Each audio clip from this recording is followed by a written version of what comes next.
Good day everyone! So ayan for today's video, another day, another application review na naman po yung gagawin natin. Ito si Bitcoin 21. So yung developer nito which is si vWither Limited.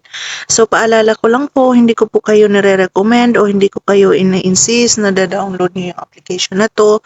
So as of now, so ida-download pa lang natin tong application na to and I'm not really sure kung paying ba talaga to siya.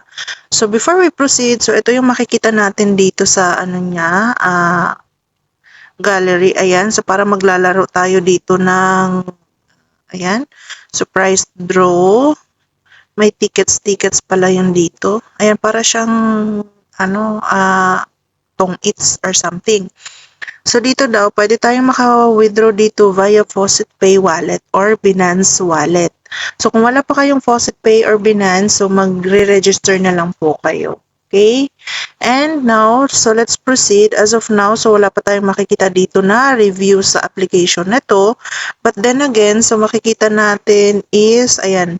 So na-download na natin yung apps na to. So wala pa talaga siya, yung app supported niya is wala pa. vWither Limited yung developer and naka-base po ito sa Hong Kong. So I'm not sure if it's legit or not. Base for now, so this is a review only. I cannot guarantee if it's legit or paying or not. Okay? So let's proceed to play. So kapag nag-proceed tayo sa play, so makikita natin dito, so allow. Ayan, so don't allow kasi ayokong makapag ano. And this, pwede tayong mag-login dito via Google or play as a guest. So mag-login tayo dito via Google. And so wait na lang natin at medyo mabagal at loading siya. Ayan. Pag-register lang tayo via Google account. So ayan, nakapag-register na tayo doon at nakakuha tayo ng 20 points. So before we proceed to play of this application, so i-check muna natin to dito. So dito pwede tayong mag-change o pwede na yung ating avatar. Ayan, you can choose a photo or something or delete avatar like that. So you can choose everything what you like or what you want. So ayan, pwede ka dito mag-delete or something. Ayan. And now, so i-click natin tong points natin. So, kailangan natin dito mag-refill ng coins. 5 coins. Kailangan nating manood ng video. And, so meron dito yung 50. Kailangan nating bumili something like that. So, check natin yung settings. Ito yung rules niya dito. Make exactly 21 to earn points. Jacks, Queen, and King count as 10. So, ayan. Next, ayan din. So, basahin nyo na lang po yung mga rules and regulations dito sa application na to. Ayan. So, let's proceed.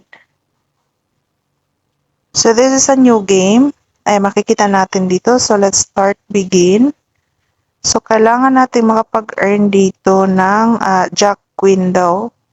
So, wala. Hindi ako. Ayan. So, let's play. Hindi ako marunong maglaro ng baraha utong it. So, i-resign natin. So, na-lose daw. Daily reward, we can, ayan. Day 1 is 5 coins. So, claim 25. Ayan, mag-claim tayo today. So, ayan, balik tayo dito. So, meron na tayong 25 coins. Ito din yung task and prize draw. So, yun, may leaderboard and pwede din kayo makapag-earn dito via referrals. And leaderboard, I'm not sure. So, meron dito nakalagay number 1 si Harley. I'm not sure if in. So, now, i-click natin tong ating points dito. So, hindi ko nakita how do we, withdraw dito sa application na to. So, hindi ko sure kung nagbabayad ba talaga to or makapag-earn ba talaga tayo dito. So, kailangan nyo ditong, kapag nag-claim na kayo, ilalagay nyo lang dito yung Faucet Pay email address ninyo at Binance wallet. Yun lamang po.